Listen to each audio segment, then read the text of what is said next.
નમસ્કાર દોસ્તો, સ્વાગત છે તમારું તમારી પોતાની YouTube channel GK by M K sir Gujarati GK પર. મિત્રો, આજે આપણા વિડીયોમાં 27 જૂન 2026ના 15 મોસ્ટ આઈએમપી ટોપિકને કવર કરીશું અને દરેક ટોપિકના પરીક્ષાલક્ષી મુદ્દાઓ પણ જાણીશું. તો પૂરો વિડીયો બહુ ધ્યાનથી જોજો મિત્રો, કારણ કે આપણે એવા જ 15 પ્રશ્નો લઈએ છીએ કે જે તમારી તમામ પરીક્ષા માટે તમને ખૂબ જ ઉપયોગી થાય. સાથે મિત્રો, આ ગુજરાતની એકમાત્ર ચેનલ છે કે જ્યાં દરરોજ સવારે 8 વાગે 20 મિનિટ જેટલા નાનકડા વિડીયોમાં રોજના 15 મોસ્ટ આઈએમપી ટોપિક તમને ડિટેલમાં કવર કરવામાં આવે છે. તો જો તમે આ ચેનલને રેગ્યુલર ફોલો કરશો તો તમે કોઈ પણ કોમ્પિટિટિવ એક્ઝામની તૈયારી કરો છો તેમાં કરંટ અફેર્સમાં તમારો એક પણ માર્ક્સ નહીં કપાય. તો મિત્રો, જો હજુ સુધી ચેનલને સબસ્ક્રાઇબ ના કરી હોય તો જલ્દીથી કરી લો.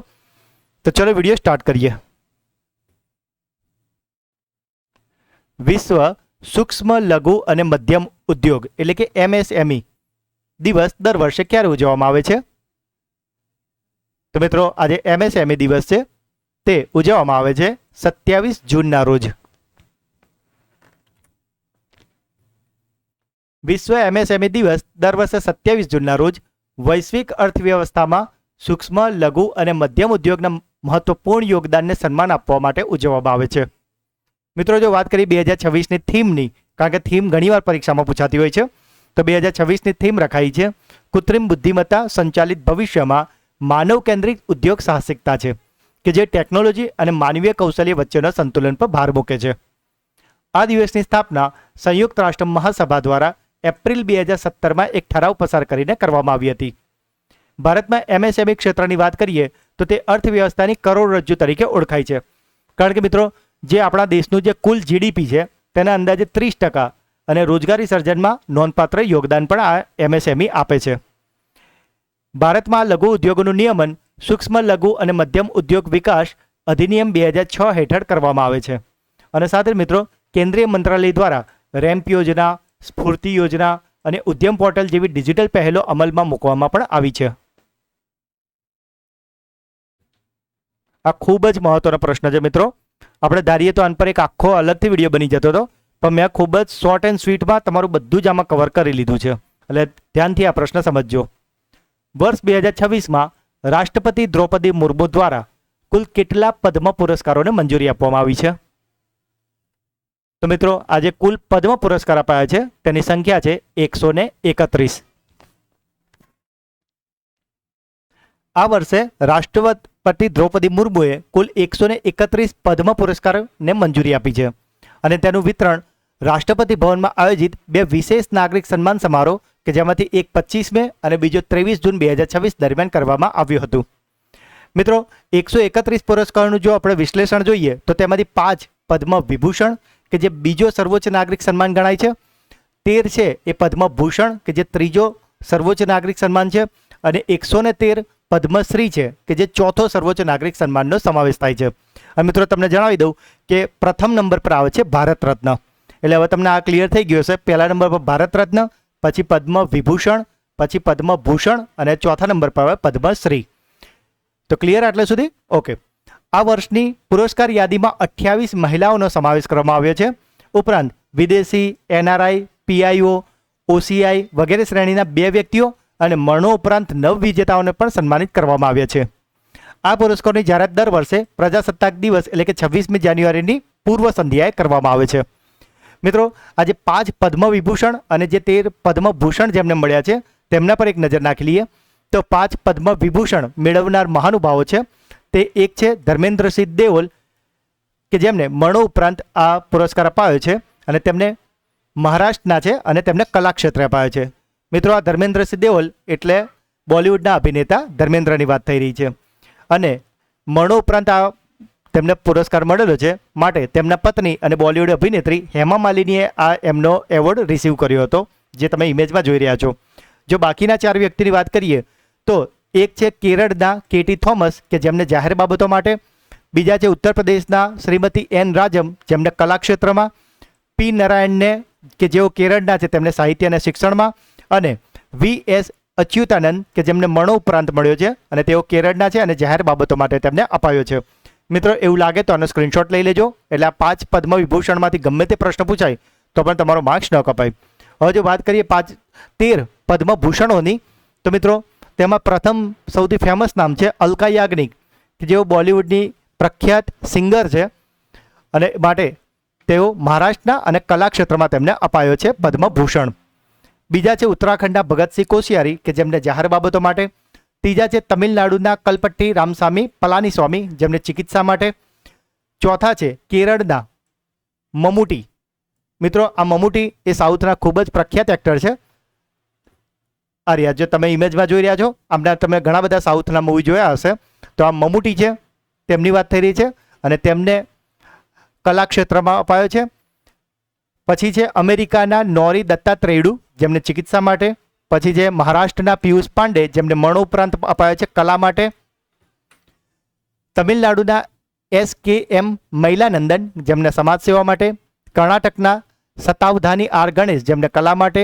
શિબુ સોરેન કે જેઓ ઝારખંડના છે તેમને જાહેર બાબતો માટે મરણોપરાંત અપાયો છે. ત્યારબાદ મહારાષ્ટ્રના ઉદય કોટક જેમને વેપાર અને ઉદ્યોગ માટે. ત્યારબાદ દિલ્હીના VK મલ્હોત્રા જેમને મરણોપરાંત જાહેર બાબતો માટે. કેરળના વેલાપલ્લી નટેશન જેમને જાહેર બાબતો માટે. અને અમેરિકાના વિજય અમૃતરાજ જેમને રમતગમત માટે આ પદ્મભૂષણ અપાયો છે. તો મિત્રો આઈ હોપ કે તમને આ આખો ટોપિક ક્લિયર થઈ ગયો હશે. મેં પહેલાં પણ કહ્યું એ પ્રમાણે કે આને લઈને આખો એક અલગથી વિડીયો બની શકે એમ હતું, પણ મિત્રો વિશ્વાસ રાખો આમાં મેં બધું જ કવર કરી લીધું છે. જો તમે ધ્યાનથી જોઈ લીધું હશે તો આમાંથી તમારો હવે એક પણ માર્ક્સ નહીં કપાય. વિશ્વનો સૌથી શક્તિશાળી સુપર કોમ્પ્યુટર્સની ટોપ 500 યાદીમાં પ્રથમ સ્થાન મેળવનાર લાઇન સાઇન કયા દેશનું સુપર કોમ્પ્યુટર છે? તો મિત્રો અત્યાર સુધી જે સૌથી શક્તિશાળી કોમ્પ્યુટર હતું તે હતું અમેરિકાનું, પરંતુ હવે તેને પાછળ છોડી દીધું છે આ લાઇન સાઇન કોમ્પ્યુટરે અને તેને બનાવ્યું છે ચીને. તાજેતરમાં સતત 2 ધરતીકંપ આવ્યા બાદ કયા દેશમાં કટોકટી એટલે કે ઇમરજન્સી જાહેર કરવામાં આવી છે? તો મિત્રો આજે 2 ભયાનક ધરતીકંપ છે તે આવ્યા છે વેનેઝુએલામાં. 24 જૂન 2026ની સાંજે વેનેઝુએલામાં માત્ર 39 સેકન્ડના અંતરે 2 વિનાશકારી ભૂકંપો આવ્યા હતા અને ત્યારબાદ કાર્યકારી રાષ્ટ્રપતિ ડેલ્ઝી રોડ્રિગ્ઝે સમગ્ર દેશમાં કટોકટી એટલે કે સ્ટેટ ઓફ ઇમરજન્સીને જાહેર કરી છે. અમેરિકન ભૂસ્તરશાસ્ત્રીઓના સર્વેક્ષણ મુજબ પ્રથમ ભૂકંપની તીવ્રતા 7.2 હતી, જેના તરત જ બાદ 7.5ની તીવ્રતાવાળો મુખ્ય ભૂકંપ આવ્યો હતો. મિત્રો છેલ્લા 100 વર્ષમાં વેનેઝુએલામાં આવેલો સૌથી શક્તિશાળી આ ભૂકંપ માનવામાં આવે છે. ભૂકંપનું કેન્દ્ર એટલે કે એપિસેન્ટરની વાત કરીએ તો ઉત્તર મધ્ય વેનેઝુએલાના યારાકુઈ રાજ્યમાં જમીનથી માત્ર 10 કિલોમીટર ઊંડાઈએ તેનું એપિસેન્ટર હતું. તેના જોરદાર આંચકા રાજધાની કારાકાસ અને લા ગુઆઇરા તેમજ પડોશી દેશ છેક કોલંબિયા સુધી પણ અનુભવાયા હતા. આ કુદરતી આપત્તિમાં અત્યાર સુધી 235થી વધુ લોકોના મોત અને 4300થી વધારે લોકો ઘાયલ થયા છે અને સાથે જ ઘણી બધી સેંકડો બહુમાળી ઇમારતો પણ ધરાશાયી થઈ હતી. કામકાજમાં ત્રીજી વ્યક્તિની દખલગીરીને કારણે ફિફાએ કયા દેશના ફૂટબોલ એસોસિએશનને સસ્પેન્ડ કર્યું છે? તો મિત્રો આજે દેશ છે કે જે દેશની સરકાર દ્વારા તેમાં ખૂબ જ ઇન્ટરફિયરન્સ થતું હતું અને માટે ફિફાએ તે દેશનું ફૂટબોલ એસોસિએશનને સસ્પેન્ડ કરી દીધું છે અને આ દેશ છે નેપાલ. મિત્રો જો હજુ સુધી વિડીયોને લાઇક અને ચેનલને સબસ્ક્રાઇબ ના કરી હોય તો તમને વિનંતી છે કે જલ્દીથી અત્યારે જ કરી દો. હુરુન ઇન્ડિયા 500 રિપોર્ટ 2026માં કઈ ભારતીય કંપનીએ ટોચનું સ્થાન મેળવ્યું છે? તો મિત્રો આજે હુરુન ઇન્ડિયાનો રિપોર્ટ આવ્યો છે, તેમાં જે ભારતીય કંપનીએ ટોચનું સ્થાન મેળવ્યું છે તે છે રિલાયન્સ ઇન્ડસ્ટ્રીઝ. જૂન 2026માં જાહેર થયેલું બર્ગન્ડી પ્રાઇવેટ હુરુન ઇન્ડિયા 500 અહેવાલની નવીનતમ આવૃત્તિ મુજબ રિલાયન્સ ઇન્ડસ્ટ્રીઝ સતત 5મા વર્ષે ભારતની સૌથી મૂલ્યવાન ખાનગી કંપની બની રહી છે. રિલાયન્સ ઇન્ડસ્ટ્રીનું કુલ બજાર મૂલ્યાંકન 19.36 લાખ કરોડ આંકવામાં આવ્યું છે. કંપની વર્ષ દરમિયાન 1.8 લાખ કરોડથી પણ વધારેનું મૂલ્યવર્ધન કરીને સૌથી મોટી મૂલ્ય નિર્માતા એટલે કે વેલ્યુ ક્રિએટર તરીકે પણ ઉભરી આવી છે. મિત્રો જો વાત કરીએ બીજા અને ત્રીજા નંબરની, તો બીજા નંબર પર છે HDFC બેંક અને ત્રીજા નંબર પર છે ભારતી એરટેલ. મિત્રો આ વાત થઈ એકલ કંપનીઓની, પણ જો આખા એક ઔદ્યોગિક સમૂહની એટલે કે ગ્રુપની વાત કરીએ તો તેમાં નંબર 1 છે ટાટા ગ્રુપ કે જેની 16 કંપનીઓનો તેમાં સમાવેશ થાય છે અને તેમનું સંયુક્ત 34 લાખ કરોડનું મૂલ્યાંકન થયું છે કે જે દેશનો સૌથી મોટો કોર્પોરેટ સમૂહ છે. મુખ્યમંત્રી કન્યા સુમંગલા યોજના 2026 હેઠળ ઉત્તર પ્રદેશ સરકાર દ્વારા બાળકીઓને કેટલી પ્રોત્સાહન રકમ આપવામાં આવશે? તો મિત્રો જો એવો પ્રશ્ન બી પૂછાઈ શકે કે મુખ્યમંત્રી કન્યા સુમંગલા યોજના કયા રાજ્યોની છે, તો તે છે ઉત્તર પ્રદેશની. અને જો આ રીતે પૂછે કે કેટલા પૈસા આપવામાં આવે છે, તો તે છે 25,000 રૂપિયા. મિત્રો જે પણ પ્રશ્નોમાં જરૂર લાગે છે કે આમાંથી વિધાન બનાવીને પ્રશ્ન પૂછાય એ દરેકને હું ડિટેલમાં કવર કરું છું. જે ટુ ધ પોઈન્ટ પૂછાતા હોય ફેક્ચ્યુઅલ ડેટા એને આપણે વન લાઇનરમાં લેતા હોઈએ છીએ. પણ વિશ્વાસ રાખો મિત્રો, ચેનલને રોજ ફોલો કરો. કરંટ અફેર્સ બાબતે તમને એટલો બધો કોન્ફિડન્સ આવી જશે ને, તમે જવાબ ઓપ્શન જોયા વગર તમે દરેક જવાબ સાચો ટીક કરી દેશો. ઉત્તર પ્રદેશ સરકાર દ્વારા અમલમાં મુકાયેલી મુખ્યમંત્રી કન્યા સુમંગલા યોજના હેઠળ બાળાઓને જન્મથી લઈને ઉચ્ચ શિક્ષણ સુધી કુલ 25,000ની આર્થિક સહાય આપવામાં આવે છે. મિત્રો આ રકમ પહેલાં પણ આપવામાં આવતી હતી, પરંતુ પહેલાં તેની મર્યાદા હતી 15,000ની અને હવે તેને વધારીને કરી દીધી છે 25,000. મિત્રો આ જે રકમ છે ને એ એક સાથે આપવામાં આવતી નથી, પરંતુ તેના 6 અલગ અલગ હપ્તા પાડવામાં આવ્યા છે. અને જેમ જેમ માઇલસ્ટોન એચીવ થતો જાય છે તેમ ડાયરેક્ટ ડીબીટી એટલે કે ડાયરેક્ટ બેનિફિટ ટ્રાન્સફરના આધારે આધાર સાથે જોડાયેલા બેંક એકાઉન્ટમાં સીધી જમા થઈ જાય છે. મિત્રો જો આ 6 હપ્તાનું બાયફર્ગેશન તમને સમજાવું તો બાળકીનો જ્યારે જન્મ થાય ત્યારે 5,000 રૂપિયા, 1 વર્ષનું જો રસીકરણ પૂરું કરો તો 2,000 રૂપિયા, ધોરણ 1માં જો પ્રવેશ લો તો બીજા 3,000, ધોરણ 6માં પ્રવેશ લો, કારણ કે તમને ખ્યાલ છે કે ઘણી શાળાઓ ગામડાઓમાં 1 થી 5ની હોય, તો 6ઠ્ઠામાં બાજુની શાળામાં જો જવાનું હોય તો ઘણા બધા વાલીઓ મોકલતા નથી, ખાસ કરીને દીકરીઓને. અને માટે જ નેક્સ્ટ ઇન્સ્ટોલમેન્ટ ધોરણ 6માં એડમિશન લે ત્યારનો રાખ્યો છે 3,000 રૂપિયાનો. ત્યારબાદ 9માં માટે જે અલગ શાળામાં જવું પડે ત્યાંથી પણ ઘણું બધું ડ્રોપ આઉટ થઈ જતું હોય છે, માટે ધોરણ 9માં એડમિશન લે તો 5,000. સ્નાતક અને ડિપ્લોમા અભ્યાસક્રમમાં પ્રવેશ મેળવ્યા બાદ અંતિમ હપ્તો એને 7,000નો આપવામાં આવે છે. તો મિત્રો આમ 5,000, 2,000, 3,000, 3,000, 5,000 અને 7,000 એમ કરીને કુલ 25,000 આપવામાં આવે છે. લાભાર્થી પરિવાર ઉત્તર પ્રદેશનો કાયમી રહેવાસી હોવો જોઈએ અને પરિવારની કુલ વાર્ષિક આવક 3 લાખથી વધારે ન હોવી જોઈએ. આ કલ્યાણકારી યોજનાનો લાભ એક પરિવારની વધુમાં વધુ 2 બાળકીઓને મળી શકશે. સાથે મિત્રો મે મહિનાનું મંથલી કરંટ અફેર્સ કે જેમાં આપણે મે મહિનાના મોસ્ટ એમપી 200 પ્રશ્નો કરાવ્યા છે. તો જો હજુ સુધી તમે આ વિડીયો ન જોયો હોય તો જરૂરથી જોઈ લેજો મિત્રો, કારણ કે ઓલરેડી હવે તો આ જૂન પતવા આવ્યો છે અને જેવું જ આ નેક્સ્ટ અઠવાડિયામાં તો આપણો જૂન મહિનાનો પણ વિડીયો આવી જશે. માટે મિત્રો બેકલોગ ભેગો ના કરતા અને જો જોવાનો બાકી હોય તો આને જરૂરથી જોઈ લેજો. આમાં એવા જ 200 પ્રશ્નો છે મિત્રો કે જે તમારી દરેક પરીક્ષામાં તમને ખૂબ જ ઉપયોગી થવાના જ છે. અને મિત્રો આપણા વિડીયો ટુ ધ પોઈન્ટ હોય છે અને આપણા પ્રશ્નો બહુ જ ટોપ સિલેક્ટેડ હોય છે. તો દરેક આપણી ચેનલ પર અવેલેબલ છે, જેમાં આપણે દરેક મંથના આવા મોસ્ટ એમપી 200 પ્રશ્નો કરાવ્યા છે મિત્રો. તો આ બધા જ જો વિડીયો તમે જોઈ લેશો એક પણ માર્ક્સ એમ પણ નહીં છપાવવાનો. સીબીઆઈએ ડિજિટલ અરેસ્ટ અને છેતરપિંડીના નેટવર્ક સામે કયું અભિયાન શરૂ કર્યું છે?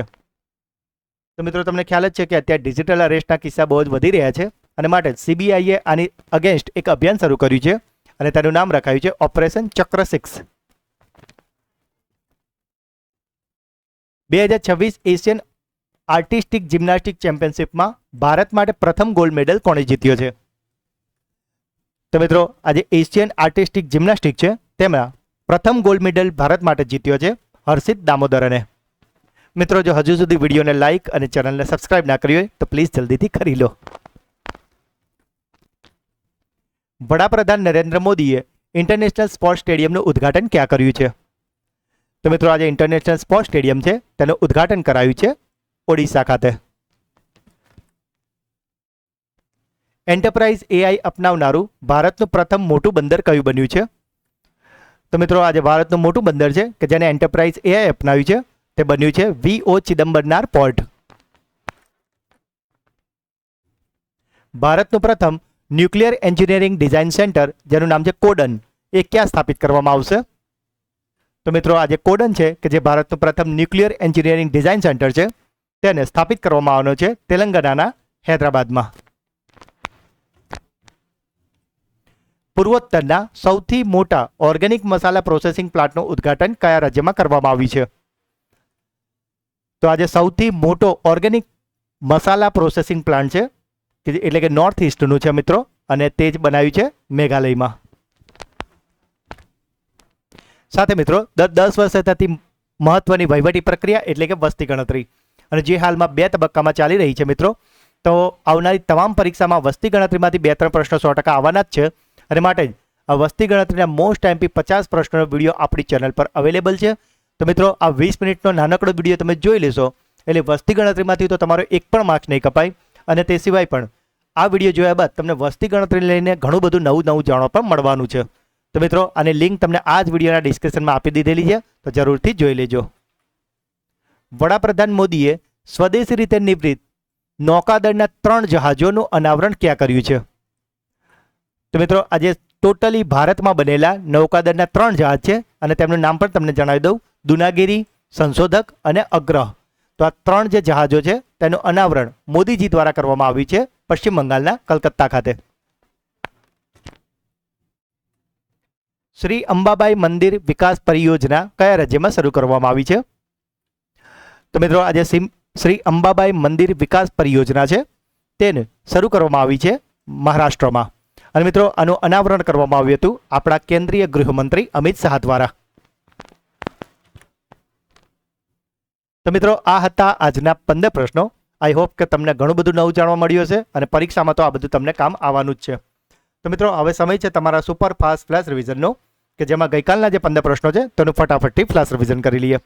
તો આજનો ગઈકાલનો પહેલો પ્રશ્ન હતો, વિશ્વ ડ્રગ દિવસ એટલે કે આંતરરાષ્ટ્રીય નશા નિષેધ દિવસ દર વર્ષે ક્યારે ઉજવવામાં આવે છે?